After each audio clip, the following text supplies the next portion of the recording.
dans Galates chapitre 3, il est écrit ceci. Je suis toujours dans la même version, la version Semeur. Ô Galates insensés, qui vous a envoûté ainsi, pourtant la mort de Jésus-Christ à la croix a été clairement dépeinte à vos yeux. Alors, suite à l'enseignement de Paul concernant le comportement des Juifs dans Galates chapitre 2, maintenant, c'est une suite en fait. Dans Galates chapitre 3, c'est une suite de ce qu'il a déjà commencé au chapitre, ce qui a déjà été dit concernant le fait que les Galates, dès le départ, ils avaient compris quelle était l'œuvre que le Christ a accomplie à la croix. Ils savaient qu'ils sont sauvés par la foi. Mais au fur et à mesure qu'ils se frottaient avec les Juifs, ils sont retournés dans le judaïsme, c'est-à-dire à croire qu'on est sauvé par les œuvres et par la loi, plutôt que par l'œuvre de Christ, par la mort de Christ à la croix. C'est pourquoi il dit ici qu'ils sont insensés, que Galates est insensé, qui vous a envoûté donc. Pourtant, la mort de Jésus-Christ a été dépeinte, c'est-à-dire on vous a suffisamment expliqué ce que c'est que la mort de Christ, qu'est-ce que ça implique, quelles sont les implications de cette mort-là à la croix. Maintenant, il dit, je ne vous poserai qu'une seule question. À quel titre avez-vous reçu le Saint-Esprit? Comme pour dire, qui vous a donc fait don du Saint-Esprit? Est-ce que vous avez accompli? Il dit, est-ce parce que vous avez accompli la loi ou parce que vous avez accueilli avec foi la bonne nouvelle que vous avez entendue? Est-ce que c'est la loi qui donne le Saint-Esprit ou alors c'est le fait d'avoir reçu la bonne nouvelle de Jésus-Christ, c'est-à-dire accepter que le Christ est mort sur la croix pour nos péchés, qui fait que l'on reçoive le Saint-Esprit? Aïe, aïe, aïe. Écoute bien ici. Il dit, à quel titre avez-vous reçu le Saint-Esprit? Donc, pour que quelqu'un reçoive le Saint-Esprit, il faut qu'il ait écouté quoi? Pas l'évangile de la loi, mais l'évangile de la grâce.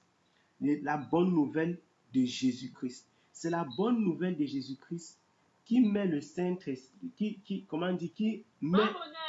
met le Saint-Esprit en activité.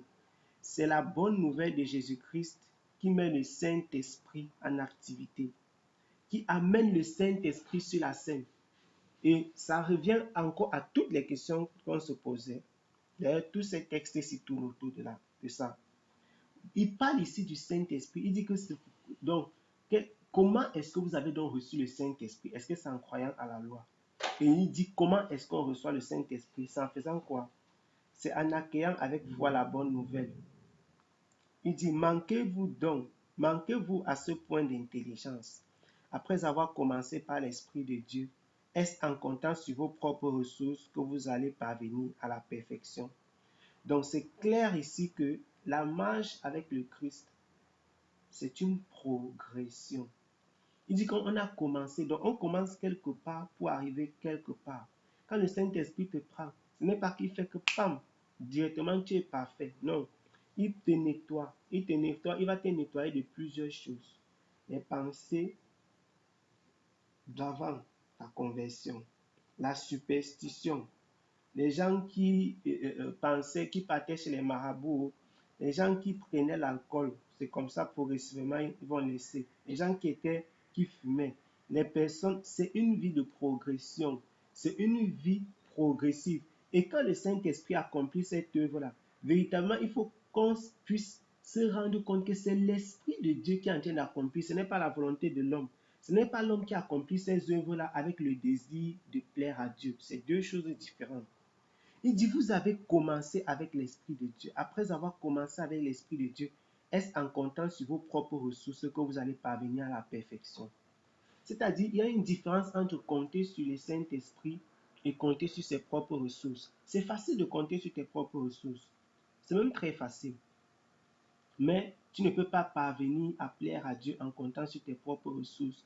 Parce que compter sur tes propres ressources, c'est mettre de côté l'œuvre de la croix. C'est être déchu de la grâce. Et tous ceux qui sont déchus de la grâce sont directement sous le jugement de Dieu. Et Dieu va les condamner. Pourquoi? Parce que tous ont péché et sont privés de la gloire de Dieu. D'ailleurs, il est impossible de plaire à Dieu, même si tu te sensibilises jusqu'à quel point. Dès lors que la grâce, dès qu'une personne est déchue de la grâce, dès que la grâce est ailleurs, dès que la grâce est hors de toi, ou alors dès que tu es hors de la grâce, tout ce qu'on fait, c'est rien. Ça veut dire qu'au dernier jour, le Seigneur va seulement dire qu'il n'était jamais connu. Parce que tu es un ouvrier d'iniquité. Quelqu'un peut même dire, mais je ne péchais pas, je ne mentais pas, je ne volais pas. Il dit ouvrier d'iniquité. Pourquoi? Parce que l'iniquité est attachée même à ta chair. Donc, Paul dit que quand vous avez commencé avec l'esprit, maintenant, pourquoi est-ce que vous voulez devenir parfait en utilisant vos propres ressources? Beaucoup commencent par l'esprit. Ensuite, on commence à leur dire qu'il ne faut plus te coiffer. Il ne faut plus mettre le parfum. Il ne faut plus porter le jean. Il ne faut plus. Maintenant, on croit que non, pour plaire à Dieu, il ne faut plus marcher par l'esprit. Il faut désormais marcher par les lois. Je ne dis pas que ces lois-là sont mauvaises. D'ailleurs, les personnes qui font ça avec amour ou alors par amour pour Dieu font bien. Mais si c'est parce qu'on fait ça qu'on croit plaire à Dieu, alors on est mal tombé, on est déchu de la grâce de Dieu. Avez-vous fait tant d'expériences pour rien? Avez-vous fait tant d'expériences pour rien? Si encore c'était pour rien. Voyons, lorsque Dieu vous donne son esprit et qu'il accomplit parmi vous des miracles, le fait-il parce que vous obéissez à la foi, à la loi, ou parce que vous accueillez avec foi la bonne nouvelle que vous avez entendue? C'est la bonne nouvelle qui amène le Saint-Esprit, une fois de plus, c'est la bonne nouvelle de Dieu qui amène le Saint-Esprit sur la scène. Le Saint-Esprit est derrière. Quand la bonne nouvelle arrive, le Saint-Esprit vient sur la scène. Et quand le Saint-Esprit vient souvent, qu'est-ce qui se passe? Il s'accompagne des signes et de prodiges, de la grâce de Dieu. Puisque la grâce, c'est quoi? La grâce, c'est la gratuité en principe. C'est pourquoi quand tu prêches, tu peux prêcher l'évangile à une personne et le Saint-Esprit met le sceau, c'est-à-dire le Saint-Esprit estampille l'évangile là que, pam, j'étais ici, j'étais présent. Pour dire quoi? Des choses se réalisent dans la vie de la personne, même des blocages qui étaient perpétuels, ces choses se débloquent. C'est-à-dire une personne qui avait une vie particulière, sera tout simplement en écoutant l'évangile du Seigneur. Des choses se passent dans sa vie. Et quand cette personne croit, non seulement elle croit, mais le Saint-Esprit a testé l'évangile qui a été prêché. L'autre jour, on parlait encore du cas de Daniel. Le cas de Daniel, c'est un cas, on disait encore, il te disait encore qu'on avait pris un temps, on avait partagé la parole, ensuite on a prié. Ce n'était pas une délivrance, quand j'ai dit délivrance, c'est dans le sens des termes que tu connais, c'est-à-dire délivrance comme on connaît aujourd'hui, dans délivrance dans le sens je chasse cet esprit au nom de Jésus, vomissement, tombé et tout ça. Ce n'était pas le genre, tu comprends un peu. Mais on a seulement parlé de Jésus-Christ, parlé de l'œuvre de la croix, parlé. Je crois qu'on avait fait 3 jours, je ne me souviens plus bien. Voilà. Mais Daniel, je crois qu'elle se souvient. On avait fait cela pendant 3 jours. Mais dès le premier jour, elle était délivrée. Seulement en écoutant l'évangile, la bonne nouvelle. Est-ce que c'est la main d'un homme? Je ne crois pas.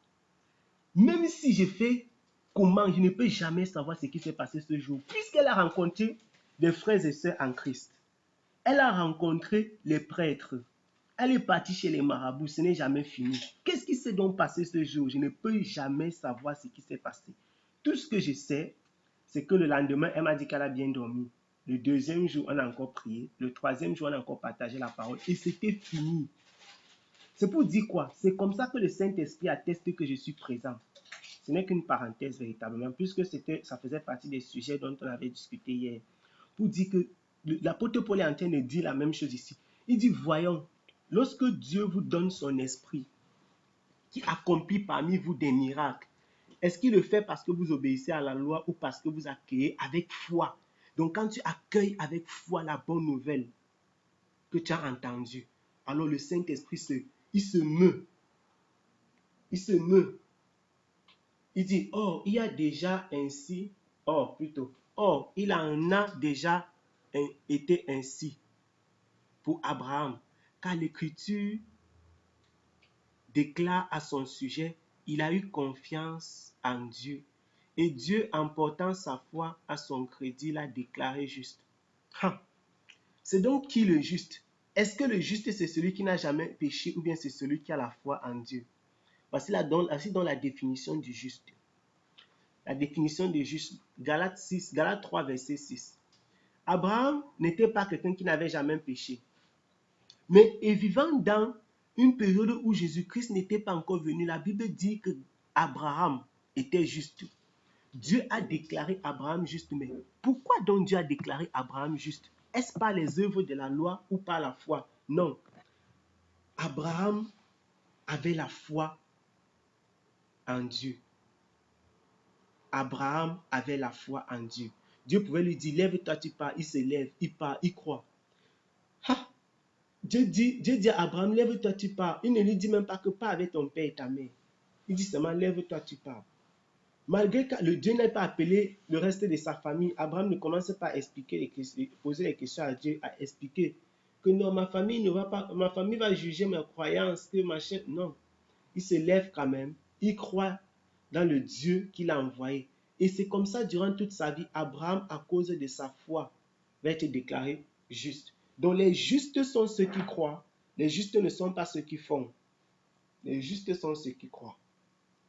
Il dit, comprenez-le donc, seuls ceux qui placent leur confiance en Dieu sont les fils d'Abraham. Seuls ceux qui placent leur confiance en Dieu sont les fils d'Abraham. C'est pourquoi il est écrit que nous qui croyons, nous qui avons cru en Christ, nous sommes les fils d'Abraham. Nous sommes Israël, l'Israël spirituel. Nous sommes Israël. Voilà. Donc, ceux qui mettent leur foi en Dieu sont les fils d'Abraham. Ils font partie d'Israël spirituel. Et donc, il dit au verset 8, de plus, l'Écriture prévoyait que Dieu déclarerait les non-juifs justes, car ils avaient la foi. Juste s'ils avaient la foi. Il dit, l'Écriture prévoyait que Dieu déclarerait les non-juifs justes s'ils avaient la foi. D'ailleurs, dans l'ancienne alliance, on voit comment Dieu déjà, en tout cas, il choisit le peuple. Il choisit le peuple d'Israël comme étant son peuple. Mais tu sais qu'on pouvait se convertir à la foi d'Israël, non? Pour se convertir à la foi d'Israël, il fallait accepter de se circoncire, c'est-à-dire de circoncire tous les ans. En fait, si tu es le chef d'une famille, tu vas te circoncire et tu vas circoncire tous les enfants les enfants mâles de ta famille et tu vas désormais décider avec toute ta famille ou alors instaurer la loi d'Israël dans ta famille. C'était ça la conversion dans l'ancienne alliance. Donc tu pouvais te convertir et décider de croire au Dieu d'Abraham, d'Isaac et de Jacob. Ça, c'était le processus. Donc il y avait la conversion même dans l'ancienne alliance. Et il dit quoi? Que ça, c'était pas la foi. Parce que pour croire en ce Dieu-là, il fallait avoir la foi déjà. Déjà, il dit que l'Écriture prévoyait que Dieu déclarerait les non-juifs justes s'ils avaient la foi. Or, pour faire cela, il fallait avoir la foi. Croire en un Dieu que tu n'as jamais connu. On te dit qu'il existe. C'est lui le Dieu le plus grand. On te dit, tu dois te circoncire pour lui faire plaisir, etc. Il dit, c'est pourquoi elle a annoncé par avance cette bonne nouvelle à Abraham. Tu seras une source de bénédiction pour toutes les nations. Ça, c'est Genèse chapitre 12. Il dit, ainsi, tous ceux qui font confiance en Dieu, comme Abraham lui a fait confiance, on part à la bénédiction avec lui. Amen. On part à la bénédiction. Donc, pour avoir part à la bénédiction avec Abraham, il faut faire confiance à Dieu. En effet, ceux qui comptent sur leur obéissance à la loi tombent sous le coup de la malédiction. Car il est écrit, maudit soit l'homme qui n'obéit pas continuellement à tout ce qui est écrit dans le livre de la loi. Ici, il y a une note. Il s'agit de Deutéronome chapitre 27. C'est dans ce livre, c'est là-bas qu'il y a la référence. Maudit soit donc quiconque n'obéit pas continuellement à tout ce qui est écrit dans le livre de la loi. Est-ce possible d'obéir continuellement au livre de la loi? Moïse lui-même qui a dit que la circoncision. Lui n'était pas circoncis, il a fallu que Dieu le secoue un peu pour que sa femme le... Ah, les desseins de Dieu sont... Hein, c'est terrible seulement. Lui-même, Moïse qui dit tu ne tueras point, il a déjà tué. Personne ne pouvait être juste devant la loi, même le législateur Moïse. Personne. Personne. Vraiment.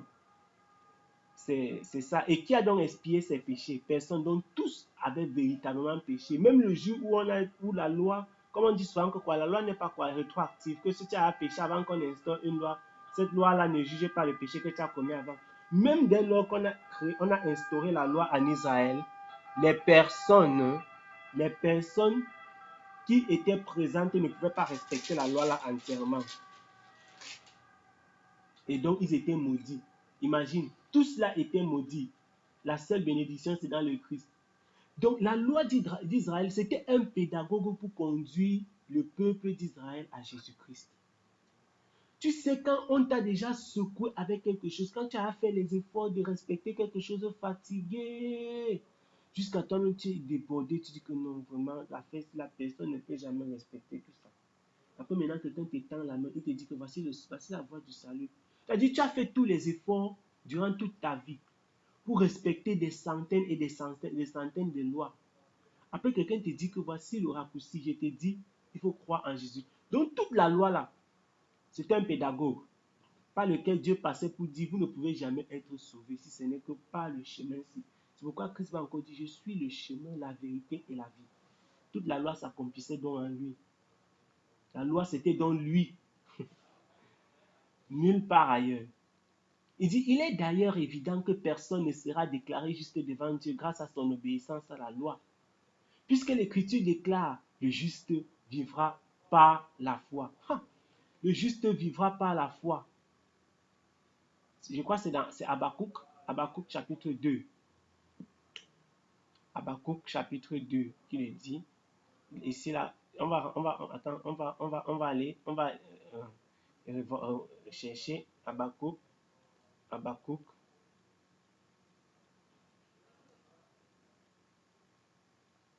Habakkuk, nous sommes dans Habakkuk.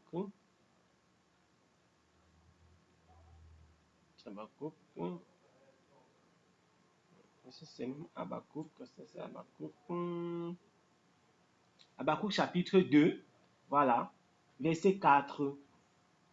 Il est écrit ceci, Habakkuk chapitre 2, verset 4. Tu es là, non? Si quelqu'un flanche, il n'est pas droit de cœur, mais le juste vivra par grâce à sa foi. Si quelqu'un flanche, qui peut vivre sans flancher? Tu peux te tenir debout sans flancher, même le sommeil va te prendre. Qui peut rester debout sans flancher?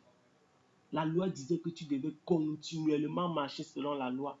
Quelle difficulté! Hey! Qui devait donc respecter la loi? La personne. Qui pouvait? Personne ne pouvait respecter la loi là. Personne. Il dit que si tu flanches, tu n'es pas juste. Mais le juste, c'est celui qui va vivre par sa foi. C'est merveilleux ça. Donc c'était déjà dans les écritures de la loi. Et les prophètes l'ont annoncé. Il dit, oh, le régime de la loi ne fait pas dépendre de la foi la justice de l'homme devant Dieu.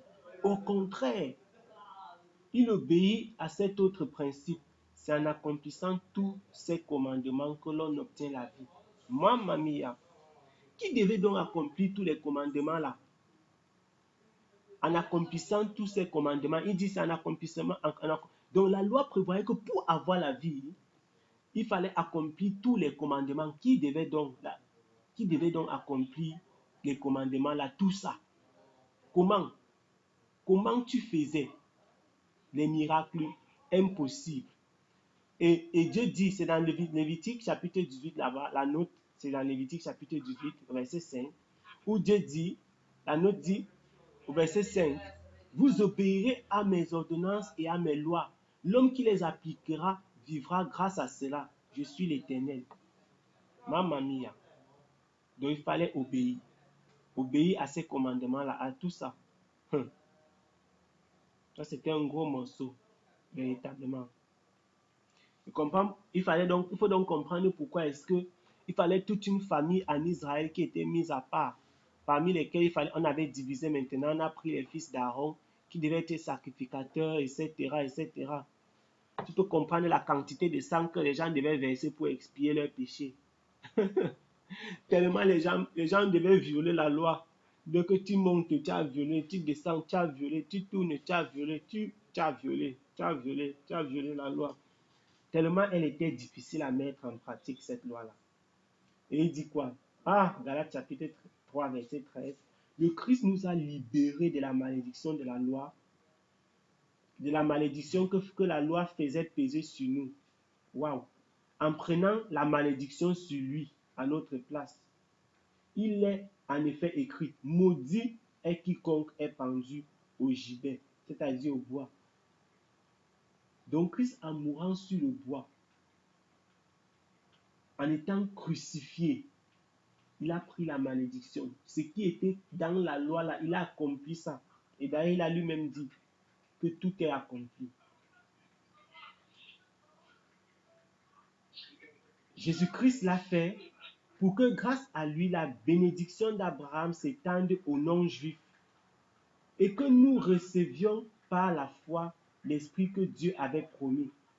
D'ailleurs, on voit dans le livre, dans ce livre-là de Actes chapitre 10, quand Paul va chez Corneille, il prêche la bonne nouvelle de Jésus-Christ. Sans même que Corneille, la Bible nous dit que Corneille marchait d'une manière juste. On nous présente les bonnes œuvres de Corneille, tu vois un peu. Mais le Saint-Esprit n'était jamais descendu sur Corneille à cause de ses bonnes œuvres. Mais quand on a prêché la bonne nouvelle de Jésus-Christ à Corneille, le Saint-Esprit est descendu sur lui. Et voilà encore, j'ouvre seulement une parenthèse.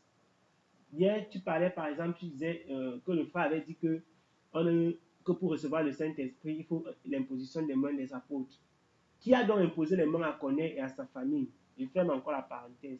On continue. Jésus-Christ l'a fait pour que, grâce à lui, la bénédiction d'Abraham s'étende aux non-juifs et que nous recevions par la foi l'Esprit que Dieu avait promis. Mes frères, prenons un exemple de la vie ordinaire.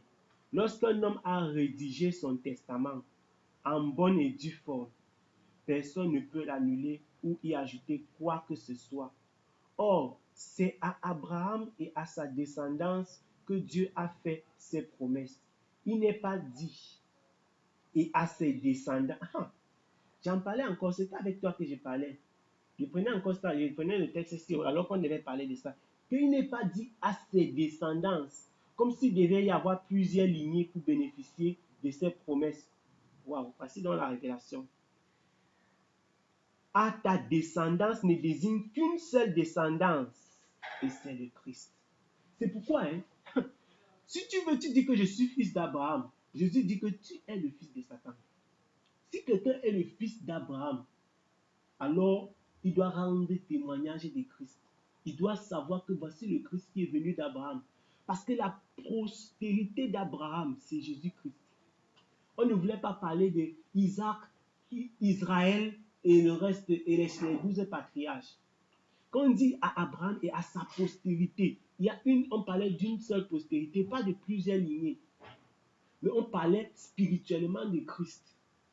C'est pourquoi il dit à ta descendance et non à tes descendances. Et il dit que ça ne désigne qu'une seule descendance, c'est le Christ. Donc c'est dans le Christ que sont cachées les bénédictions d'Abraham.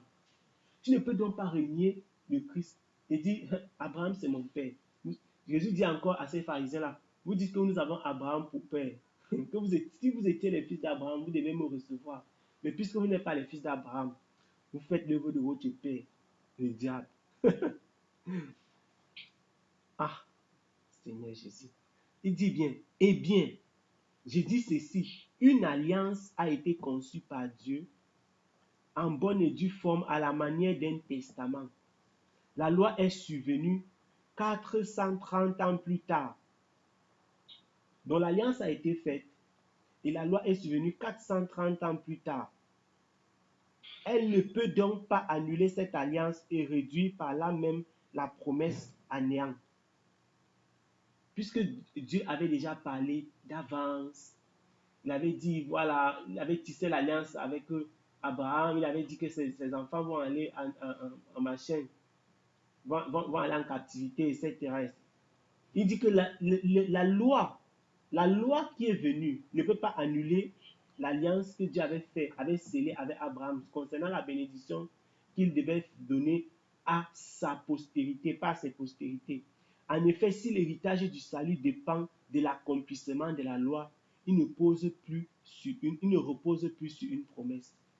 Si donc on doit être sauvé, si pour être béni, il faut accomplir la loi, ça veut dire que la promesse que Dieu a faite à Abraham est nulle. Tu comprends un peu? Si la loi que Dieu a donnée à Moïse, c'est au travers d'elle qu'il peut être sauvé, ça veut dire que Dieu n'a pas accompli sa promesse envers Abraham. C'est ça, non? Voilà, c'est un peu ça qu'il explique. Il dit que si c'est au travers de la loi qu'il peut être sauvé, alors la promesse que Dieu a faite à Abraham est nulle. Or, Dieu a fait une promesse à Abraham. Il a dit que c'est au travers de lui que la bénédiction va couler, que la bénédiction c'est pour lui et sa postérité. La loi est venue donc comme un pédagogue en temps pour montrer à l'homme que pour entrer dans la bénédiction-ci, il faut quelque chose. Donc, il fallait quelque chose. Il fallait quelque chose. Il fallait que le peuple devait donc faire les efforts et faire les efforts, mais sans jamais comprendre ce qu'il faut, jusqu'à ce que le Christ vienne. C'était ça le problème. C'était ça. En fait, Dieu voulait nous montrer que malgré tous nos efforts, nous ne pouvons pas être sauvés. C'est en fait ça. C'est ça que Dieu voulait nous montrer. Qu'on ne peut pas être sauvé sans ça. Voici donc le salut ici. Quand Jésus dit cette parole de l'écriture s'est accomplie aujourd'hui, les gars ont ramassé les cailloux, mon frère. Que tu es fou. tu blagues très mal. On va te tuer ici, là d'abord. Il dit, ah Seigneur, en effet, si l'héritage du salut dépend de l'accomplissement de la loi, il ne repose plus sur la promesse. Or, c'est bien par une promesse que Dieu a accordé sa faveur à Abraham. Amen. Verset 19. Mais alors, pourquoi la loi a été ajoutée pour mettre en évidence la désobéissance? Pourquoi la loi j'ai mis les pinceaux, il est écrit. Mais alors, pourquoi la loi, elle a été ajoutée pour mettre en évidence la désobéissance des hommes à l'ordre divin? C'est effectivement ce que nous étions en train de dire tout à l'heure. Donc, Dieu met la loi pour montrer à l'homme que vous êtes désobéissant. Et le régime qu'elle a instauré devrait rester en vigueur jusqu'à la venue de la descendance d'Abraham, que la promesse concernait, jusqu'à la venue de Christ. Cette loi a été promulguée par l'intermédiaire des anges et par le moyen d'un médiateur, Moïse. La loi a été promulguée par l'intermédiaire des anges et par le moyen d'un médiateur. C'était Moïse qui a promulgué la loi. Mais il dit que mais il dit plus haut que quoi? Qu'on a donc fait la loi, pourquoi? Pour montrer aux hommes que vous êtes des pécheurs, que vous ne pouvez pas marcher d'une manière droite. Parce que si la loi n'existait pas, l'homme ne pouvait jamais savoir ce que c'est que le péché. Pour que tu saches que j'ai péché, il faut que tu saches que j'ai été disqualifié en fonction de quelque chose. Voici la loi. Donc si je la transgresse, j'ai péché. S'il n'y a pas de loi, donc il n'y a pas de péché. Donc Dieu institue la loi pour que le péché existe. Et pour que l'homme sache qu'il est un pécheur. Et pour que l'homme recherche la grâce de Dieu. Pour que l'homme soit face au désir de se repentir, il faut qu'il ait la conscience du péché. Voilà l'objectif de la loi. La conscience du péché. Verset 20. Or, s'il y a eu un médiateur, c'est pour qu'il y ait... S'il y a eu un médiateur, c'est qu'il y avait plus d'une partie en cause. Voilà. Plus d'une partie. Mais pour la promesse, Dieu est seul en cause. S'il y a eu un médiateur, c'est qu'il y avait plus d'une partie en cause. Mais pour la promesse, Dieu est seul en cause. Puisque Abraham était dans le médiateur, il était dans cette loi-là, le médiateur, il y avait Dieu, il y avait les hommes. Mais en ce qui concerne la promesse, c'est autre chose. Il dit encore, la loi irait-elle donc à l'encontre des promesses divines? Bien sûr que non. Certainement pas. Ah, sans doute, si nous avions reçu une loi qui puisse procurer la vie aux hommes, alors nous pourrions être justes devant Dieu sous le régime de cette loi. Oh, c'est impossible. Mais voici le verdict de l'Écriture. Ah, Seigneur, j'aime le verset-ci. Après, je ne sais pas si tu as la version du second, après tu vas lire ça dans la version du second, peut-être. Voici, il dit, voici le verdict. L'humanité entière se trouve prisonnière de la culpabilité devant Dieu, afin que le don promis par Dieu soit accordé aux croyants au moyen de la foi en Jésus-Christ. Mamma mia. Ça, c'est très grave. Ah, on parlait du salut. On est en train de parler du salut ici. Attends, je vais lire ça. Ah, Seigneur, ça c'est très grave. Donc, oh, Dieu non. Eh, Dieu. Donc, écoute, Dieu a renfermé, Dieu nous a enfermés dans le péché, afin que nous nous souvenions qu'on a besoin de lui pour être sauvés. C'est très grave ça, c'est très profond. C'est merveilleux seulement. Écoute ce qu'il est écrit. Il est écrit ceci, la version du second. Mais l'Écriture a tout renfermé sous le péché, afin que ce qui avait été promis fût donné par la foi en Jésus-Christ à ceux qui croient. Donc Dieu il te renferme dans ton péché, afin que si tu crois seulement à Jésus-Christ, tu sois sauvé. Hey! Ça c'est grave. Oh Seigneur. Avant que soit instauré le régime de la foi, nous étions emprisonnés par la loi et sous la surveillance dans l'attente du régime de la foi qui devait être révélé. Amen.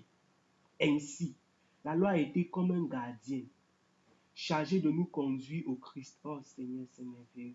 Pour que nous soyons déclarés justes devant Dieu par la foi. Donc la loi, non, c'était juste comme le chemin, la route qui mène à Christ. C'est-à-dire, quelqu'un te donne une liste de lois. Donc, après, tu es encore en train de lire la deuxième loi, tu as oublié la première, tu viens de transgresser. Tellement ça te donne les mots de tête que tu dis que non, Seigneur, pardon, montre-moi la route. Je veux le chemin véritable pour être sauvé, parce que par la loi, si je crois, je reconnais moi-même que c'est impossible. Alors quand l'homme reconnaît donc que la loi, cela ne peut pas me sauver, il se retourne donc vers Dieu. Seigneur, que faut-il pour être sauvé? Voilà cette question-là. Que faut-il donc? Qui sera donc sauvé? Cette question dont tu parlais l'autre jour. Et Jésus dit, ah, aux hommes c'est impossible, mais à Dieu c'est possible.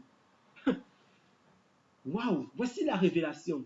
Aux hommes, à Moïse ne pouvait sauver personne. Il n'y a que Dieu qui pouvait descendre pour sauver. Quand Jésus dit, quand les hommes demandent, mais mon frère, si tu arrives au niveau-ci, tu nous dis que, après nous avoir dit tout ceci, tu dis même que les riches, qu'il est plus difficile à un riche d'entrer au ciel qu'à un chameau, mais mon frère. Après tout ça, mais Jésus, quel est le problème? Finalement, on va donc être sauvé comment? On va être sauvé comment? Comment donc l'homme pourra être sauvé même si la terre? Les gars étaient dépassés. Que non, Jésus, c'est mauvais. Jésus dit ceci, que pour les hommes, non, c'est impossible d'être sauvé. Un homme ne peut pas nous sauver. C'est seulement Dieu. Ah, Seigneur.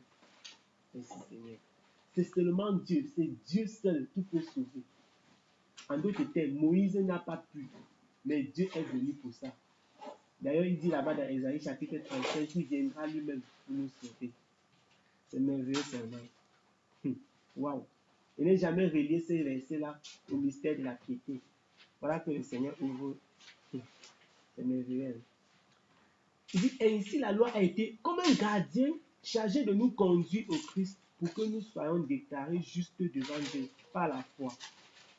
Déclarés justes devant Dieu par la foi. Verset 25. Mais depuis que le régime de la loi a été instauré, nous ne sommes plus soumis à ce gardien.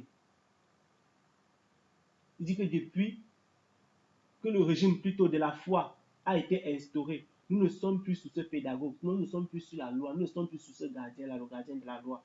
Maintenant, par la foi en Jésus-Christ, vous êtes tous fils de Dieu. Par la foi en Jésus-Christ. Écoute donc verset 27. Car vous tous qui avez été baptisés pour le Christ, vous êtes revêtus du Christ. Écoute, vous tous qui avez été baptisés pour le Christ, vous êtes revêtus du Christ. Donc on ne se baptise pas pour une autre personne, pour Christ. Vous êtes revêtus du Christ. Voici donc le verset que beaucoup de personnes aiment. C'est ici donc, après avoir étudié tout le chapitre-ci, tu vas donc comprendre la signification du verset 28. Et tu comprends ce qu'il dit quand il dit que beaucoup de personnes aiment. Il n'y a donc plus de différence entre les juifs et les non-juifs, entre les esclaves et les hommes libres, entre les hommes et les femmes. Unis à Jésus-Christ, vous êtes tous un. Dans ce verset-ci, tu comprends finalement qu'il s'agit donc de la foi, l'unité dans la foi. Le juif et le non-juif ont la même... Ils sont sauvés. Ils sont sauvés. Les juifs ils ont beau refuser. Ils sont sauvés par Jésus-Christ comme moi, je suis sauvé par Jésus-Christ. On ne veut pas savoir s'il y avait la loi ou pas. L'homme libre et l'homme qui est esclave, les deux sont sauvés par Jésus-Christ. On ne veut pas savoir qui est riche et qui est pauvre. L'homme et la femme, les deux sont sauvés par Jésus-Christ. On ne veut pas savoir quel est le sexe. Voilà ce que ça signifie, le salut. Maintenant, tu comprends dans le sens quand j'ai passé, ça c'est un verset, ça c'est l'un des versets au centre de l'enseignement de la femme. Quand tu parles seulement avec une personne, il te prend seulement Galates 3, 28, en disant, il n'y a pas de différence entre les hommes et les femmes. Quand on prend un texte sans comprendre ce que Dieu voulait dire par le Saint-Esprit, c'est clair qu'on va le tourner, on va le transformer. Maintenant, voici, j'ouvre une parenthèse là-dessus. Pour que quelqu'un ne te dise plus jamais, il ne prenne plus jamais le verset-ci pour justifier qu'il n'y a pas homme, il n'y a pas femme. Quand le Saint-Esprit est venu sur toi, ou alors est venu sur moi, est-ce que depuis le jour-là, il n'est pas accouché? Puisque par l'Esprit, il n'y a plus ni homme, ni femme. Le jour où le Saint-Esprit est descendu sur moi, je croyais que j'allais accoucher donc. Puisqu'il n'y a plus ni homme ni femme en Jésus-Christ, les hommes devaient donc accoucher et les femmes devaient aussi avoir les spermatozoïdes. Le Saint-Esprit ne change pas le sexe de quelqu'un. Si le Saint-Esprit existait dans le jardin d'Éden,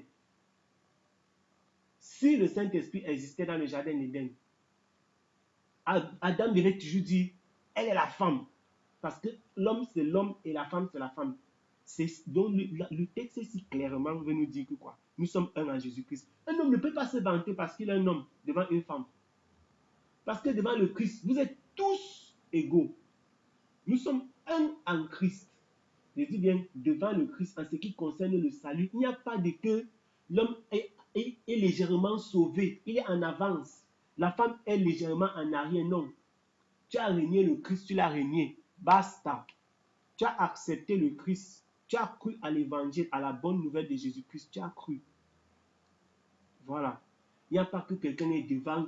Le fait que la femme ait commis le péché, ou alors comme l'apôtre Paul dit là-bas dans le livre de 1 Timothée 2, que c'est à cause de la femme, ça ne fait pas que l'homme a l'avance sur elle en ce qui concerne le salut, non.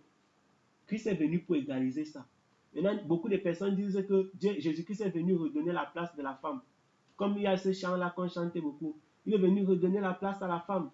Et les femmes commencent à... Bon, je ferme la parenthèse. C'est terrible seulement.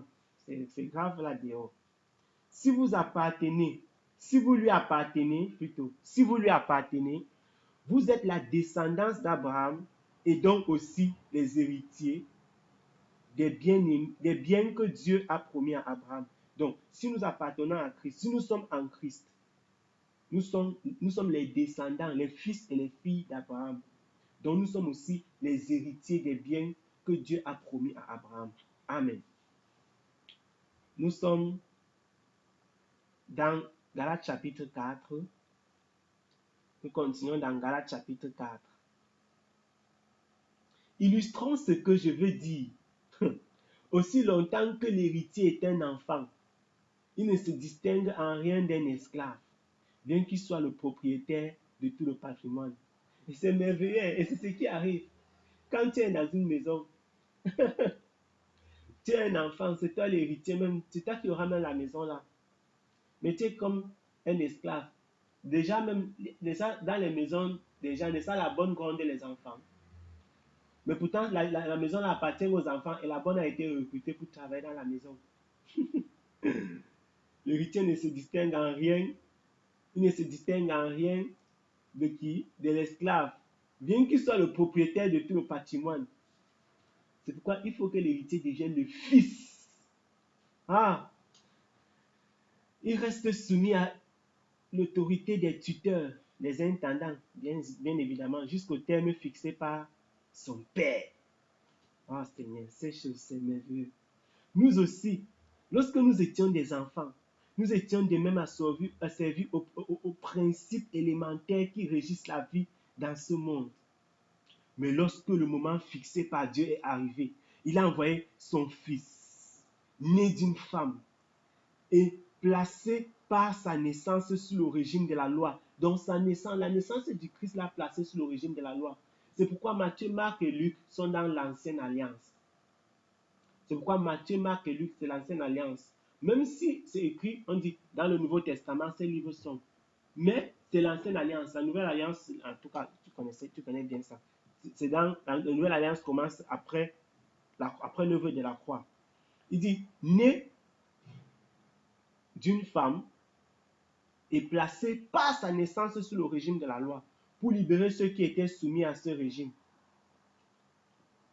Il nous a ainsi permis d'être adoptés par Dieu comme ses fils. Ah, j'aime tellement ces textes. Le pasteur Amavi m'avait partagé ces textes. Vraiment, quand j'ai passé les moments difficiles, je me posais des questions, mais qu'est-ce qu'il veut par là dire? C'était Galates chapitre 4, du verset 4 au verset 7. Verset 5. Pour libérer ceux qui étaient soumis à ce régime, il nous a ainsi permis d'être adoptés par Dieu comme ses fils. Puisque vous êtes bien ses fils, Dieu a envoyé dans nos cœurs l'esprit de son fils. Ah, le Saint-Esprit, l'esprit de son fils qui crie. Abba, c'est-à-dire Père. Abba, c'est-à-dire Père. Ainsi donc, tu n'es plus esclave, mais fils. Il faut passer d'esclave à fils. L'esclave, c'est celui qui respecte les rudiments des choses du monde. Le fils, c'est celui qui connaît qui il est en Jésus-Christ. Pas pour marcher comme les gens du monde, mais pour connaître que je suis en Christ. Je suis fils. Voilà. Et puisque tu es fils, tu es héritier des biens promis grâce à Dieu. Mais autrefois, vous ne connaissiez pas Dieu. C'est pourquoi vous serviez comme des esclaves des divinités qui en réalité ne sont pas Dieu. À présent, vous connaissez Dieu. Bien plus, Dieu vous a reconnu comme sien. Aïe, aïe, aïe. Il dit que quoi? Maintenant, non. Qu'autrefois, vous ne connaissiez pas Dieu. Maintenant, vous connaissez Dieu. Il dit que non, bien plus, que Dieu vous a reconnu comme sien. Ah, waouh. Dieu l'a fait comment? Il dit que Dieu vous a reconnu comme sien. Attends. Quand quelque chose t'appartient, tu vois un peu non, gars? Quand quelque chose t'appartient, tu reconnais, c'est-à-dire, pour que tu dises que tu as reconnu quelque chose, que la chose là t'appartient, il faut que la chose là t'ait d'abord appartenu avant, c'est ça, non?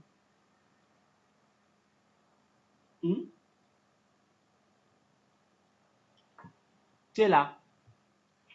Paul dit, Dieu vous a reconnu comme sien, c'est-à-dire, Dieu a reconnu que vous lui appartenez. Donc, ceux qui sont sauvés, ils appartenaient déjà à Dieu jusqu'au moment fixé. Quand Dieu appelle, tac. Dieu vous a reconnu comme sien. Pardon. Comment se peut-il alors que vous retourniez à ces principes élémentaires sans pouvoir ni valeur pour en devenir à nouveau les esclaves. Ouais, c'est triste. Vous observez les jours spéciaux, les nouvelles lunes, certaines saisons et certaines années. Ha! Si je peux parler. Il dit vous observez les jours spéciaux, les nouvelles lunes, certaines saisons, certaines années. Et le sabbat, et le quoi, la fête de la récolte, la fête de quoi encore là, l'ascension, l'assomption, Pâques, la Pâque juive, Noël. Tout ça, c'est dans le verset ici. Vous observez les jours spéciaux, les nouvelles lunes, certaines saisons et certaines années. Il dit, ah, oh mon Dieu, je crains fort que toute la peine que je me suis donnée pour vous n'ait été inutile. Ouais, le pauvre Paul. Les larmes voulaient couler à l'instant-ci. Les larmes voulaient couler. Il dit que vraiment, je crains d'avoir travaillé pour vous inutilement, comme il dit là-bas, il dit dans l'autre. Que vraiment, je crains fort.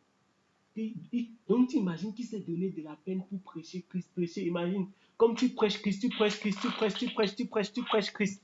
Tu partages l'évangile à un bien-aimé.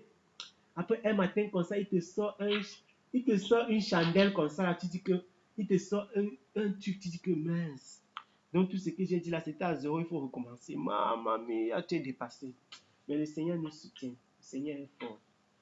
Faut dire, ils craignent d'avoir travaillé inutilement. Pourquoi? Les gars sont retombés dans la loi, retombés dans le respect des... Il y a des personnes qui disent, ça c'est dimanche, hein, le jour du Seigneur. Ha! Le quoi? Lundi, c'est le jour de qui? Tous les jours sont les jours du Seigneur. Le jour où on veut partager l'évangile, on partage. Le jour où on veut partager un enseignement, on partage. Le jour où on veut chanter, on chante. Le jour où on veut faire n'importe quoi, on fait. Il y a des gens qui ne mentent plus, ne mentent pas le dimanche. Ils sont saints le dimanche. Attends là où ils ont dormi. Demande un peu là où ils ont dormi samedi soir, ils vont te dire. Là où ils ont passé la nuit samedi soir. Pour dire quoi? Je dis tout simplement ça. C'est pas que je suis en train de juger les gens. C'est pour dire comment est-ce que la mentalité du monde peut nous affecter. Voilà.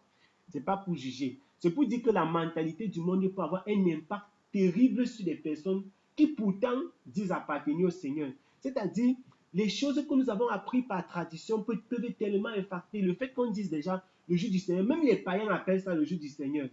Et quand un chrétien fait un truc bizarre le dimanche, on dit que, même dimanche, mon frère, quelqu'un vient même te prêter quelque chose le dimanche parce qu'il se dit que non, tu vas lui donner parce que c'est dimanche. Tu dis que mon ami laisse. Même quand c'est dimanche là, non.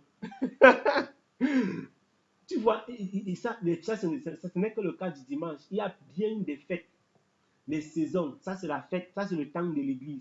Tu ne vas pas voir dans un calendrier qu'on appelle le temps de l'Avent, le temps de Noël, le temps de l'église, le temps de Pâques, le temps de la Pentecôte, bientôt Pentecôte. Et c'est même quand l'ascension, c'est ce jeudi. Autant de choses. Tous ces temps-là, c'est nous qui avons fixé ça en tout cas avec nos propres calculs. Dieu n'était pas là. On a seulement voulu fixer. Parce que quoi? En fait, voici le problème. L'homme aime les règles. C'est-à-dire, Dieu t'enlève de l'esclavage, il te rend libre, tu retournes encore dans l'esclavage. Voilà en fait. L'homme aime les règles. Dieu nous a montré que vous ne pouvez pas respecter les règles. Voici le chemin, la vérité et la vie. On dit que non, on veut seulement les règles, on veut seulement qui est Pâques, on veut seulement qui est ceci, on veut seulement qui est cela, on veut seulement qui est, on fixe les lois et les règlements, les temps. Mes frères, je vous en supplie, devenez comme moi. Ne me suis-je pas moi-même rendu semblable à vous? Ne m'avez-vous pas, vous ne m'avez causé aucun tort. Il dit qu'il s'est rendu semblable aux Galates et ils ne lui ont causé aucun tort. Vous tous, vous vous en souvenez, n'est-ce pas? C'est une maladie qui m'a donné l'occasion de vous annoncer l'évangile pour la première fois. C'est quoi? Il dit que c'est quoi? Il faut dire que qu'est-ce qu'il a donné? Attends, je vais lire ça dans verset 8 secondes. Il dit que c'est une maladie. Une maladie. Vous ne m'avez fait aucun tort. Vous savez que ce fut à cause d'une infinité de la chair que je vous ai annoncé pour la première fois l'évangile. Tu comprends ce verset-là? C'est magnifique ça. Paul dit que c'était à cause de la maladie. Aujourd'hui, il y a beaucoup de personnes qui ne croient pas que le chrétien peut tomber malade. Il y a des gens qui peuvent même maudire Dieu seulement parce qu'ils sont malades. Paul dit que c'est à cause de la maladie qu'il a prêché l'évangile. À cause d'une infimité de la chair. Les gens disent que non, tu ne peux pas être pauvre en Jésus-Christ. Tu ne peux pas. J'ai dit au nom de... Tu ne peux pas être malade, par exemple. Non, on peut être malade, mais le Seigneur peut nous faire grâce. Le Seigneur peut nous faire grâce de nous guérir. Comme on peut aussi être pauvre et le Seigneur peut nous faire grâce d'avoir les moyens. C'est ça. Et ça, c'est une chose que les chrétiens doivent savoir. Et ça va, si nous les chrétiens nous comprenons ça, ça va aussi nous éviter beaucoup de problèmes. Beaucoup de problèmes du genre, on va commencer à voir le Seigneur véritablement comme il est et considérer toutes choses comme étant la grâce de Dieu. Et c'est comme ça que ces comportements, ça frustre les chrétiens. Ça rend les gens sont frustrés. Quelqu'un a sa foi, quelqu'un croit dans le Seigneur véritablement. Je connais une sœur en France, je ne l'ai jamais rencontrée, la sœur Colette Maes. Elle est sur Facebook plusieurs fois, elle a déjà publié plusieurs fois les messages. Cette sœur aime le Seigneur, elle connaît la parole, elle est proche du Seigneur. C'est-à-dire quand tu suis seulement, quand tu discutes seulement avec cette sœur, tu dis, oh mon Dieu. J'ai dit quand j'ai discuté avec cette sœur, j'ai déjà discuté avec elle en inbox quelquefois. J'ai aussi vu ses publications. Elle a une tumeur dans l'œil, cette sœur. J'ai dit quand je lis souvent les messages de cette sœur, je t'assure. J'ai dit qu'un gars, tu en as des larmes au bord des yeux. Tu te poses là, comment une personne qui vit une vie pareille peut continuer à aimer le Seigneur autant? Qu'est-ce qui se passe? J'ai dit, quand je lis, la sœur là, non, elle m'a terriblement challengé. Terriblement. Elle dit, la sœur là, quand elle te parle, elle dit que j'étais à elle dit, chaque fois qu'elle présente comment sa maladie évolue, non, elle demande aux frères de continuer à prier et tout. Elle a une fois que j'ai dit que mince. Et moi, je suis ici, je marche, je parle, je vois, je saute, je chante. Et puis, le jour où je dois affamer, j'insulte Dieu. Ha! C'est terrible ça. Et puis, on va te dire que non, la pauvreté, si même tu as l'argent et tu te trouves dans une position pareille, beaucoup auront déjà régné le Seigneur. On va déjà te dire, non, tu vois, il faut te repentir. Répands-toi. Ça, c'est souvent ce qu'on dit vite dans les églises réveillées. Que depuis que tu es malade, là, on prie pour toi, tu ne guéris pas. Il faut que tu te répandes. Tu es sûr qu'il n'y a pas un péché que tu oublies dans ta vie. Mon ami, si tu as demandé pardon au Seigneur, tu as demandé pardon et le Seigneur t'a pardonné. S'il y a même un lien qu'il fallait briser et que tu as demandé pardon et tu étais sincère, parfois tu n'as même pas besoin de crier, je brise. Dieu t'a pardonné. Quand Dieu te pardonne aussi, il brise. Je veux dire, si tu as pardonné et que c'était sincère, il a aussi brisé en même temps. Mais par contre, tu dis que non, Dieu t'avait pardonné, mais il y avait un lien qui restait. Mais attends, est-ce que Dieu fait les cache-cache? Il y a tellement de choses terribles dans le corps de Christ. Et c'est comme ça que les malades sont frustrés. Une femme est dans la stérilité, en même temps, on ne fait que lui rappeler son passé, qu'elle était dans le monde. Tu avais fait telle chose, non? Tu es sûr que Dieu t'avait pardonné. Attends, mais quand tu avais demandé pardon, le Seigneur t'a pardonné. Est-ce que tu es véritable? Le problème, c'est est-ce que tu es véritablement enfant de Dieu pour douter de l'amour du Seigneur? Parce que souvent, nous doutons si facilement de l'amour de Dieu. Quelqu'un est au travail, il a les persécutions au travail, il doute de l'amour de Dieu. Quelqu'un est à la maison avec son mari, ils ont des problèmes, il doute de l'amour de Dieu. Les enfants tombent malades, il doute de l'amour de Dieu. Sa femme tombe malade, il doute de l'amour de Dieu. Il fait l'accident, il doute de l'amour de Dieu. Tout ce qui lui arrive seulement, ça fait seulement qu'il doute de l'amour de Dieu. En fait, nous croyons que les choses qui nous arrivent sont proportionnelles à l'amour de Dieu pour nous. On se met un long doigt dans l'œil.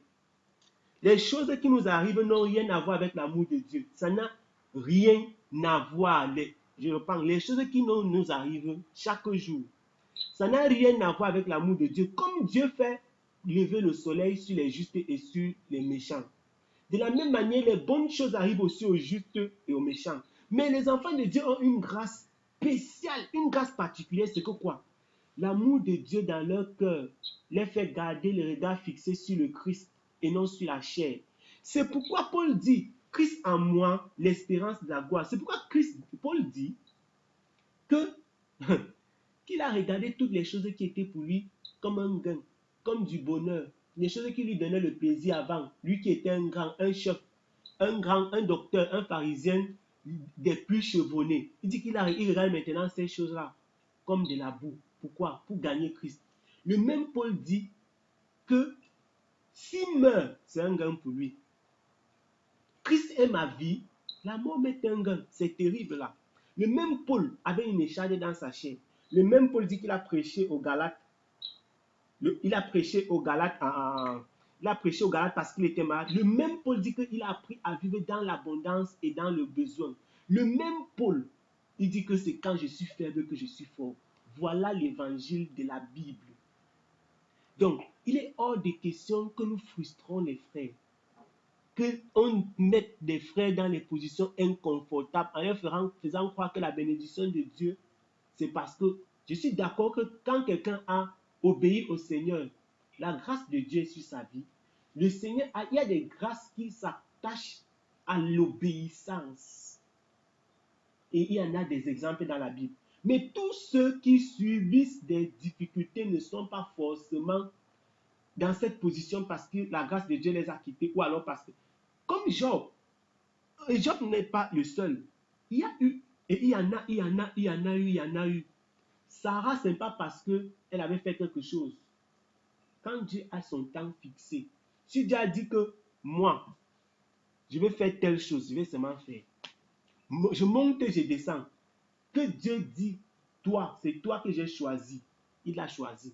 Quand Dieu a rejeté le regard sur Job, Satan vient, il dit que machin, Dieu dit que mon ami, c'est lui. Même Job pouvait fléchir les genoux, Job pouvait devenir faible jusqu'à dire, Seigneur, je maudis le jour où je suis né. Dieu n'a pas changé d'avis. Dieu dit que c'est le jour où j'ai décidé de te bénir que je vais renverser la situation. C'est comme ça le Seigneur que nous... C'est comme ça le Seigneur, il est souverain, il est tout puissant. La Bible dit, il fait ce qu'il veut. D'ailleurs, lui-même, il dit dans Exode 33 là-bas que je fais grâce à qui je veux. Ces paroles-là, non. Ce sont des paroles, ça c'est un évangile, ça c'est l'évangile pur de la Bible. Ça c'est la Bible, ce que nous sommes en train de dire là maintenant. Ça c'est le Dieu de la Bible. Mais ça c'est un Dieu que si tu prêches en public, il y a des gens qui vont se lever. Je dis que si tu parles à l'assemblée, tu prêches le Dieu-ci là. Il y a des gens qui risquent de se lever et sortir, ne vont plus revenir. Donc si c'est comme ça que Dieu là est, non. Non, mais on laisse. Si c'est que ce n'est pas le Dieu qu'on nous a d'abord prêché là. Si c'est un Dieu qui est seulement comme ça, non, c'est un dictateur. Ils n'ont pas compris le Seigneur. Mais le Seigneur fait grâce par le Saint-Esprit. Et merveilleux seulement. On continue. Ah, il dit, vous vous en souvenez, n'est-ce pas? C'est une maladie qui m'a donné l'occasion de vous annoncer l'évangile pour la première fois. Non, on ne perd pas le salut, non, on ne perd pas le salut. Quelqu'un ne perd pas le salut, c'est impossible. Non. Attends, donc si quelqu'un est en Christ, oui. n'est-ce pas? Et demain, il se retrouve dans les sectes pernicieux. Voilà. Il ne perd pas le salut. Si quelqu'un est en Christ, tu as dit, si quelqu'un est en Christ, demain, il se retrouve dans les sectes pernicieuses. Voilà, voici en fait, regarde, voici la Bible, voici ce qui est écrit ici. Jésus-Christ dit dans Jean chapitre 10 là-bas il dit que ceux qui sont dans sa main, personne ne peut les retirer de sa main parce que personne n'est plus fort que le Père. Il dit aussi, je crois que c'est dans Jean chapitre 6, que personne ne peut venir à lui si le Père ne l'attire. Non, c'est dans Jean chapitre 10. Personne ne peut venir si le Père ne l'attire.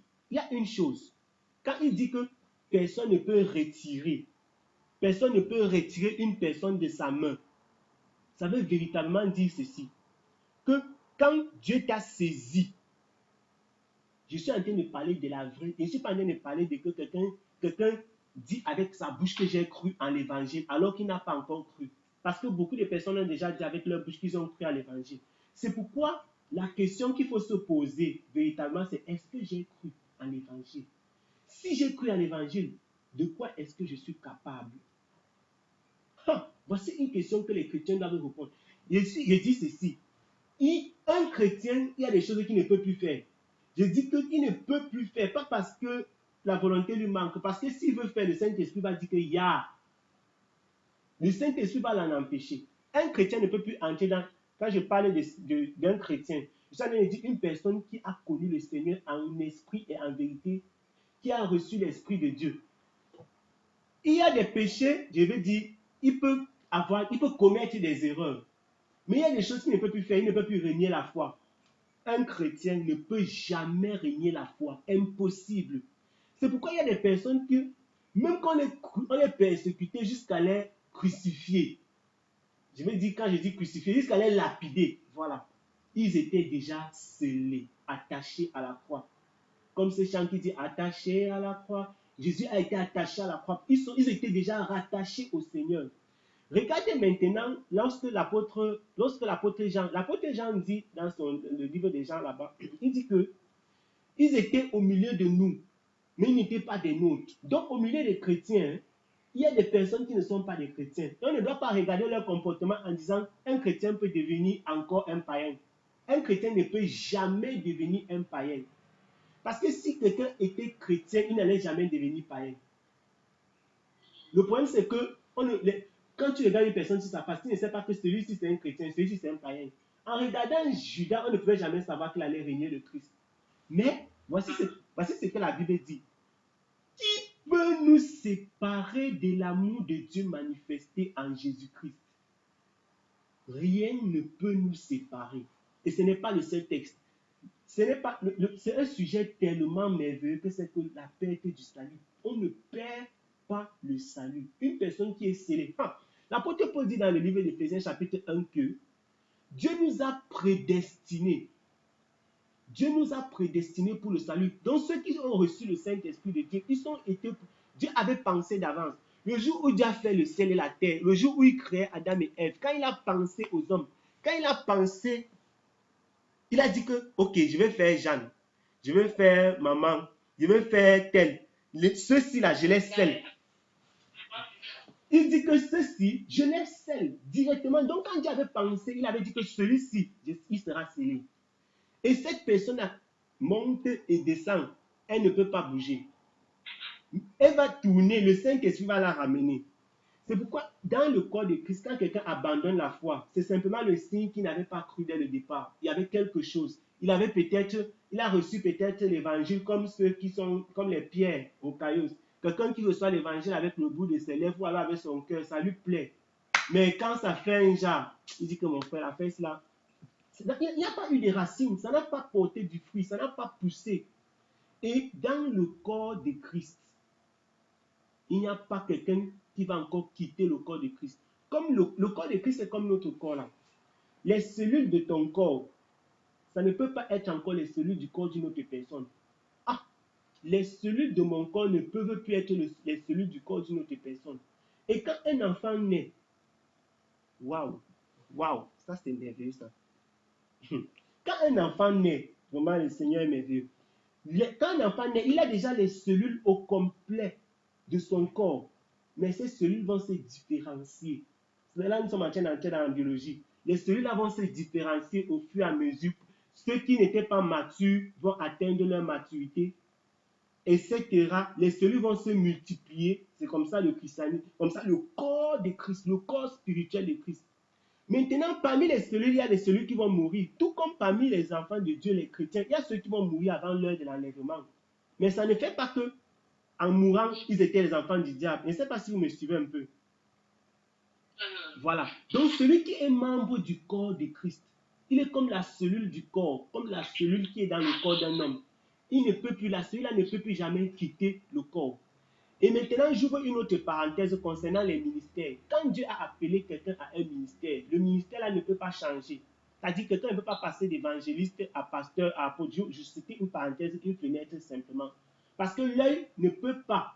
La cellule de l'œil, la cellule de la rétine, la cellule bâtonnaire ne peut pas dire que désormais je décide, ainsi dit le Seigneur, je deviens les cheveux. Jamais. La cellule-là ne peut pas devenir un cheveu.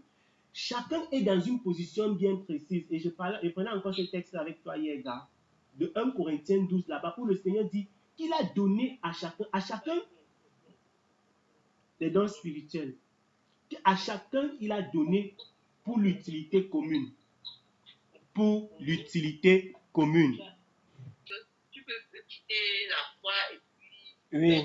Je comprends donc, celui qui est en Christ ne peut même pas... Il ne peut pas quitter la foi. Voilà. Effectivement. Et en fait, tu vois, ça c'est un sujet profond, hein, qu'il faut prendre, comme on peut prendre le sujet-ci, et le sujet de perdre la foi ou ne pas perdre la foi est en étroite ligne. Ça marche en étroite ligne avec la prédestination. Parce que, oui, ça marche en étroite ligne. Et concernant le sujet, hier encore, on était en train d'étudier le livre de 1 Jean, chapitre 3. Et là-bas, Jean disait ceci, non pas hier, avant-hier. Jean disait ceci, il disait que celui qui est en Christ, une personne qui a véritablement reçu Christ, ne pêche plus. Là, il ne parlait pas du péché en tant que péché, en tant que la transgression de la loi, mais il dit le péché qui donne la mort. C'est-à-dire, celui-là ne peut plus pécher, c'est-à-dire commettre le péché capital, c'est-à-dire le péché qui fait que Dieu va te retrancher.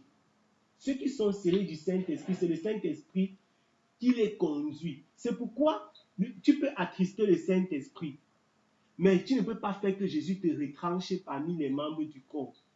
Si une personne dit que j'étais membre et je suis quitté, ça veut dire qu'elle n'a jamais été greffée véritablement. Elle n'a pas été greffée véritablement. Elle s'est approchée. Voilà, comme c'était ce terme-là. Elle s'est approchée. Elle a vu. Ça lui a plu. Elle a voulu, mais non. C'est comme les machins ici là. C'est comme tu vois les arbres de les avocatiers, les manguiers. Il y a souvent d'autres arbres qui poussent sur ça. N'est-ce pas? Tu vois souvent les plantes, non? Quand il y a les plantes, surtout les arbres là, il y a souvent les mauvaises herbes qui poussent sur les arbres. Les arbres là, ça gâte les fruits. Voilà. C'est exactement comme ça dans le corps de Christ. C'est exactement ça dans le corps de Christ. Et c'est comme ça que le Seigneur utilise la nature. C'est vraiment merveilleux. Le Seigneur utilise la nature. Quand tu regardes, tu dis que voilà le manguier. Quand tu dis voilà le manguier, tu ne parles pas des mauvaises herbes. Quand quelqu'un dit voilà le manguier, il ne parle pas des mauvaises herbes qui sont sur le manguier là. Mais pourtant, les mauvaises herbes là, ça croît comment? Comment est-ce que ça fait pour croître? Ça croît avec la sève du manguier. Mais qu'est-ce que celui qui possède le manguier va faire quand il va venir? Quand il va constater qu'il y a les mauvaises herbes là, s'il veut que son manguier continue à donner les bons fruits, qu'est-ce qu'il doit faire? Il doit couper, il doit tailler les branches là. Waouh! Il doit tailler. On appelle ça émonder. Il doit enlever ça pour que ça continue à produire. Mais il ne peut pas tailler la branche qui porte le fruit parce que c'est la branche de son arbre. Il va seulement enlever ce qui ne lui appartient pas. Voilà. Donc, ça, vraiment, la problématique du salut, c'est quelque chose de c'est très profond. Mais on ne perd pas le salut. On ne perd pas. Ça, c'est quelque chose que quand Dieu te donne, il te donne, il a donné gracieusement. Et on aura l'occasion peut-être de revenir une autre fois. Tu vas voir, même après l'enlèvement, même les personnes qui vont rester sur terre après l'enlèvement, après que l'enlèvement ait lieu au jugement dernier, j'ouvre là une parenthèse. À plus tard, vous pourrez lire. Dans le livre de Apocalypse, chapitre 20, là-bas, lorsqu'on fait le jugement dernier, ce n'est pas tous ceux qui seront jugés là-bas qui vont être envoyés en enfer. Si le nom de quelqu'un est trouvé dans le livre de vie, il ne sera pas envoyé en enfer. Seulement parce que son nom a été trouvé dans le livre de vie, il ne va pas être envoyé en enfer. Ça, c'est... Ah, bon, c'est ça. En fait, c'est ça. En tout cas, on pourra revenir dessus. Ok. Et donc, tu dis quoi, maman? Ah, oui, justement. Oui. Non, ça c'est vrai. C'est vrai que ça cause des... Le problème, c'est qu'il y a beaucoup de textes, tu vois. Je disais qu'en fait, le problème, c'est que il y a beaucoup de textes bibliques qui prêtent à confusion et qui amènent les gens à s'interroger Peut-être on perdait la foi, peut-être on ne perdait pas la foi, peut-être. L'apôtre Paul dit que quand Christ va venir, oui, c'est ce texte-là que je vais toucher. Lorsque même Dieu parle, Voilà. Quand Dieu parle là-bas dans Exode chapitre 32, il dit que c'est celui qui a péché que je vais retrancher. Pour dire que Dieu n'ajoute pas le nom des gens dans son livre. Voilà d'abord ce que ça veut dire.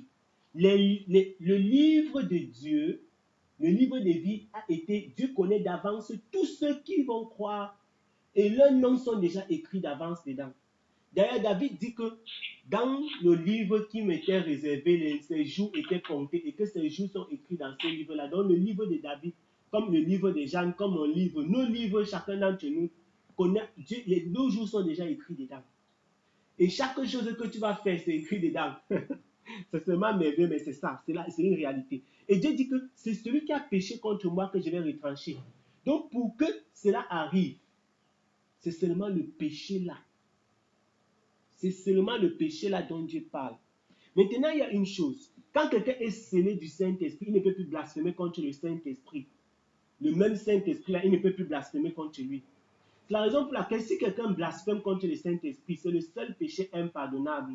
Cette personne ne peut pas être pardonnée. Or, quelqu'un qui est scellé du Saint-Esprit ne peut pas en même temps blasphémer contre le Saint-Esprit. C'est pourquoi si quelqu'un est dans le Seigneur, s'il est en Christ, s'il est scellé par l'Esprit de Dieu, il ne peut pas perdre son salut. Il ne peut pas perdre son salut.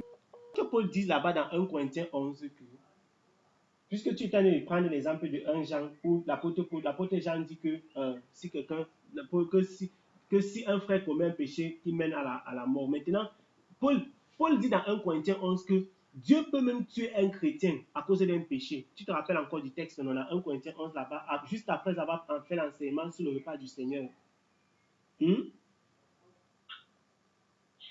Voilà. Donc, si quelqu'un commet une faute que Dieu va le tuer pour ça, est-ce que Dieu le tue pour qu'il aille en enfer? Non. Dieu ne tue pas ses enfants. C'est comme, je prenais encore cet exemple. Tu ne peux pas devenir l'enfant de quelqu'un en dehors de l'enfant de maman bonheur. Tu ne peux plus encore appartenir à une autre personne.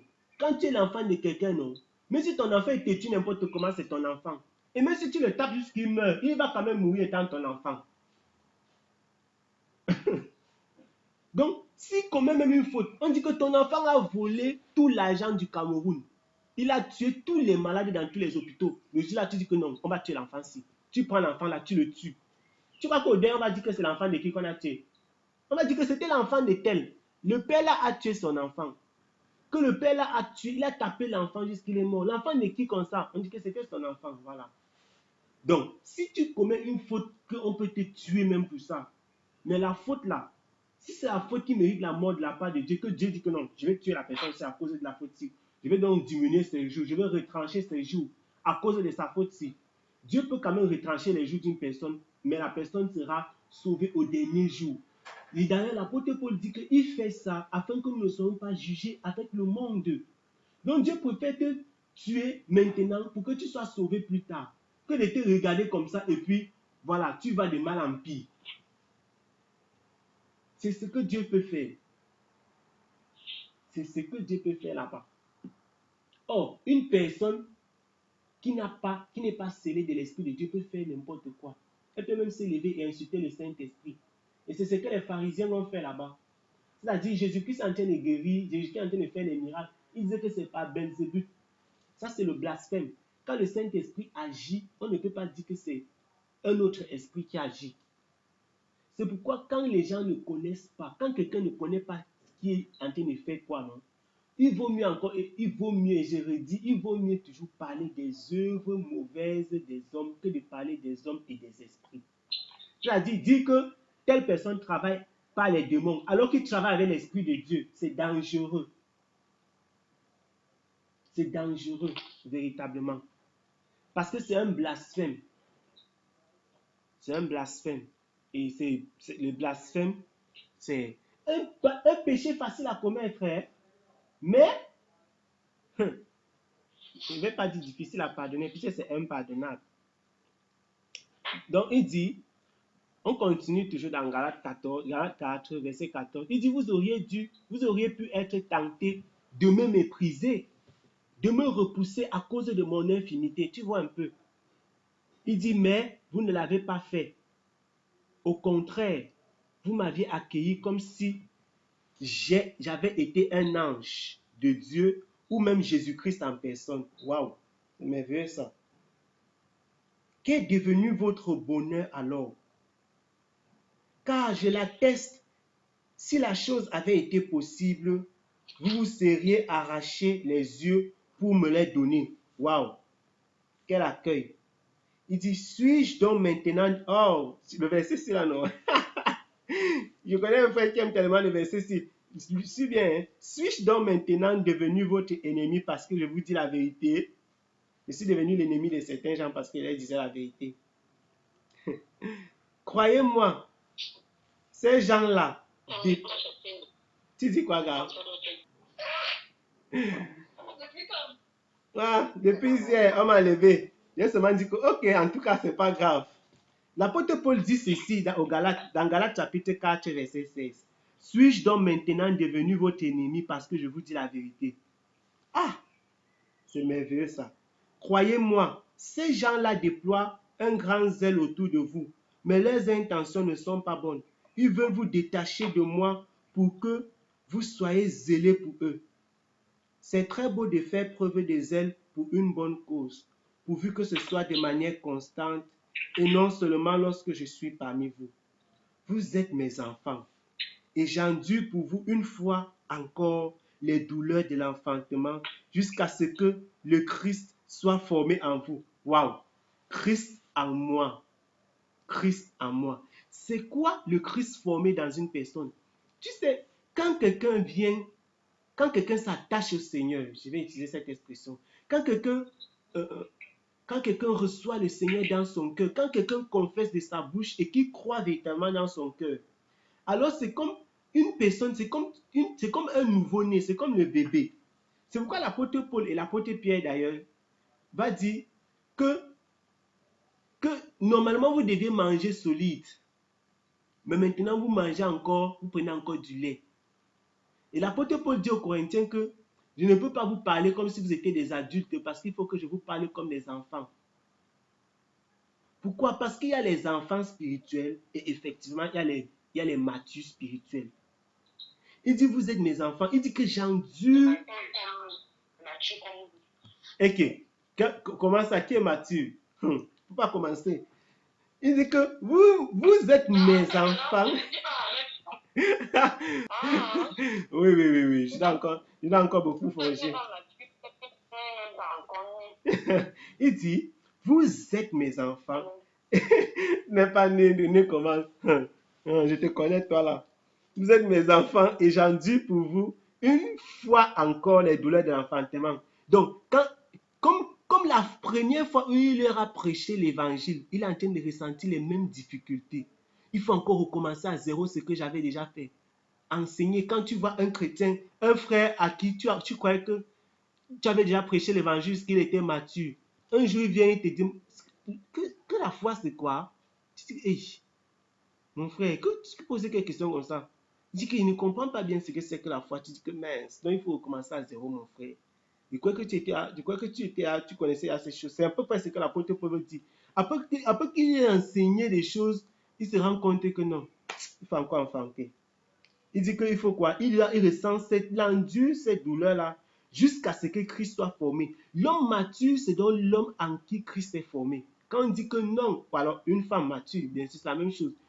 C'est quand Christ est formé dans la personne. Quand tu ne dis plus que je ne mets pas les mèches parce qu'il est peur d'aller en enfer. Je ne mets pas le pantalon parce qu'il est peur d'aller en enfer. Je ne fais pas ceci parce que quand tu marches par l'esprit, parce que Christ marchait par l'esprit, tu ne vis plus par les commandements des hommes, pas la loi que dicte le monde présent, le siècle présent, mais par la loi de Christ.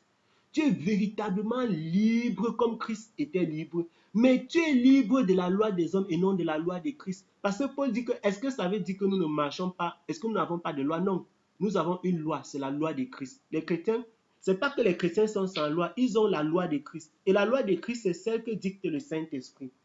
Et donc, l'homme qui est mature, c'est celui qui a Christ formé en lui. C'est celui qui, quand il veut faire quelque chose, le Saint-Esprit lui dit que si Jésus-Christ était à ta place, il ne pouvait pas faire la chose ici. Et donc, tu ne peux pas faire cette chose. C'est ça l'homme mature, celui qui a Christ en lui. Verset 20, je voudrais tellement être au milieu de vous en ce moment et vous parler sur un autre ton. Car je suis inquiet à votre sujet. Dites-moi, vous qui voulez vivre sous le régime de la loi, ne comprenez-vous pas ce que déclare la loi? Vraiment, Paul était touché. Il y est écrit qu'Abraham a eu 2 fils, l'un d'une esclave et l'autre d'une femme libre. Le fils de l'esclave a été conçu de manière purement humaine, alors que le fils de la femme libre a été donné à Abraham en vertu d'une promesse divine. Donc, voici encore la comparaison entre ce qui est humain et ce qui est spirituel, entre la loi et la grâce, entre Moïse et Jésus-Christ. Paul compare le fils de l'esclave au fils de la femme de la promesse, ou alors au fils de la promesse. Il dit que le fils de l'esclave a été conçu d'une manière purement humaine. C'est la chair qui a conçu l'homme là. Bien que, et d'ailleurs c'est la chair parce que ce sont les inquiétudes de Sarah. C'est quand la chair de Sarah s'est activée qu'elle a dit à Abraham que on ne va pas prendre l'enfant là, tu ne vas pas aller vers la femme là pour qu'on ait un enfant qu'on va seulement attendre jusqu'à quand. Ce n'est pas l'esprit, c'était la chair. C'était la volonté de la chair. Et il dit que quoi? Une manière purement humaine. Alors que le fils de la femme libre a été donné à Abraham en vertu de la promesse. Dieu avait promis, il avait dit, ainsi dit le Seigneur, tu auras un enfant, tu auras une postérité. Or, il y a une loi, la loi que Dieu a donnée à Moïse, et il y a un Christ. Il y a Dieu lui-même qui vient et qui est la promesse faite à Abraham. Verset 24. Interprétons cela comme une image. Ces 2 femmes représentent 2 alliances. L'une de ces alliances conclue sur le mont Sinaï donne naissance à des enfants esclaves. C'est-à-dire l'alliance que Dieu a faite avec le peuple d'Israël sur le mont Sinaï, c'était une alliance de l'esclavage. Passer tout le temps derrière la loi. Je n'ai pas encore payé ma dîme. Je plains ceux qui sont derrière les rudiments de la dîme. Je porte les habits, je n'ai pas fait la frange sur mes vêtements. Je n'ai pas fait telle chose, je n'ai pas fait ceci, je n'ai pas fait cela. Voilà ce que c'est que l'esclavage. Et le Christ, et l'apôtre Paul dit que quoi? Eux, ils sont les enfants d'Agar, ceux qui font ça. Maintenant, il dit que quoi? L'une de ces alliances conclues sur le mont Sinaï donne naissance à des enfants esclaves. C'est Agar qui la représente. Il dit, cette Agar, mont Sinaï, est en Arabie, mais elle correspond à la Jérusalem actuelle, car celle-ci vit dans l'esclavage avec tous ses enfants. Waouh! Mais la Jérusalem d'en haut est libre. Wouh!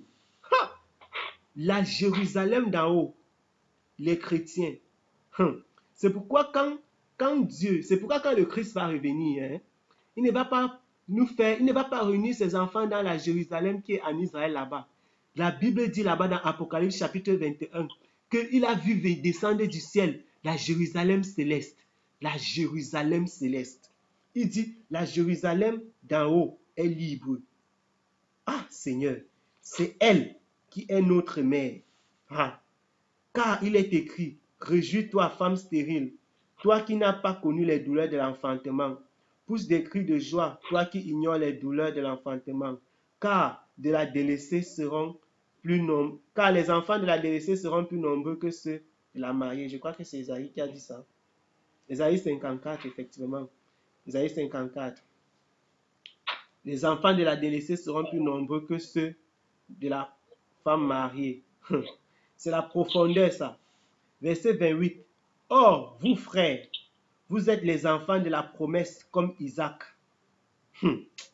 Mais autrefois, le fils conçu de manière simplement humaine persécutait le fils né par l'intervention de l'esprit.